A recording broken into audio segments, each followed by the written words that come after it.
આજના આ વિડીયોની અંદર કપાસના ખેડૂતો માટે આવ્યા સૌથી મોટા અને મહત્વના સમાચાર સાથે જ આગામી સમયમાં કપાસના ભાવ હવે વધશે કે ઘટશે તે સંપૂર્ણ માહિતી મેળવવાના છીએ, તો વિડીયોમાં અંત સુધી બન્યા રહેજો ને ખાસ કરી જો ચેનલમાં નવા આવ્યા હોય તો ચેનલને સબસ્ક્રાઇબ કરી નાખજો। તો ખેડૂત મિત્રો, ખાસ કરીને આ વર્ષે કપાસના ખેડૂતોને સારા કપાસનો ભાવ મળ્યો નહોતો। તેના કારણની વાત કરીએ તો ન્યુયોર્ક કોટન વાયદો અને MCX વાયદા સારા નહોતા અને આ વર્ષે ખૂબ જ મંદી પણ જોવા મળી હતી ને કપાસના ખેડૂતોના ભાવ 1400 થી 1450 ની સપાટીએ વધુ અથડાતા જોવા મળ્યા હતા।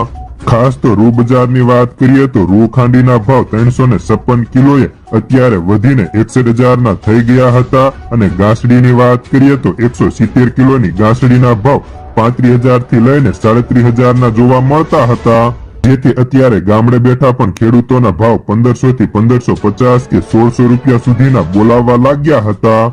સાથે જ કપાસના પાકમાં નુકસાનની વાત કરીએ તો ગુલાબી ઈયળનો આ વર્ષે મોટો પ્રકોપ જોવા મળ્યો હતો, જેથી મજૂરી વધી ગઈ હતી। તે ઉપરાંત માવઠા પણ વારંવાર થવાના કારણે કપાસમાં ઉતારામાં કાપ મુકાયો છે અને તે ઉપરાંત નુકસાન મોટું થયું હતું, એટલે છેલ્લા 3-4 દિવસથી કપાસના બજારમાં ભાવ ઘટેલા જોવા મળી રહ્યા હતા, જેના કારણે વેપારીઓ આ કપાસની ખરીદી એકંદરે પાછા હતા અને આવકો પણ અત્યારે વધતી જોવા મળી હતી।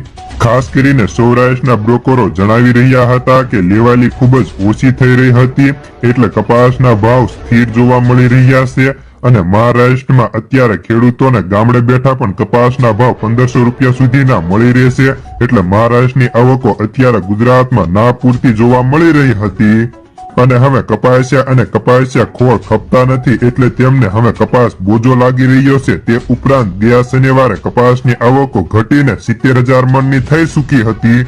ખાસ કરીને સુપર બેસ્ટ ક્વોલિટીમાં કપાસના ભાવ અત્યારે માર્કેટયાર્ડની અંદર 1500 થી લઈને 1600 રૂપિયા સુધીના બોલાતા જોવા મળતા અને નબળા કે મીડિયમ કપાસ હોય તો તેના ભાવ 1300 થી લઈને 1400 રૂપિયા બોલાઈ રહ્યા હતા। તે ઉપરાંત ખાસ કરી મહારાષ્ટ્રની કડીની અંદર આવકો 100 ગાડીની હતી, તો સૌરાષ્ટ્રમાં 25 થી 30 ગાડીના વેપારો થયા હતા, એટલે અત્યારે કપાસની આવકો હવે ખૂબ જ ઓછી થવા લાગી છે। જે ન્યુયોર્ક વાયદો છે તેમાં ખાંડીએ 1200 થી લઈને 1500 રૂપિયા ગુરુવારથી શનિવાર સુધીમાં ઘટી ચૂક્યા હતા, પણ જો આવનારા સમયમાં ન્યુયોર્ક વાયદામાં તેજી રહેશે તો કપાસના ભાવ વધે, પણ સાવ ઘટવાની કોઈ શક્યતાઓ હાલ પૂરતી દેખાતી નથી। તો બસ આજના કપાસના સમાચારમાં આટલું જ। ધન્યવાદ।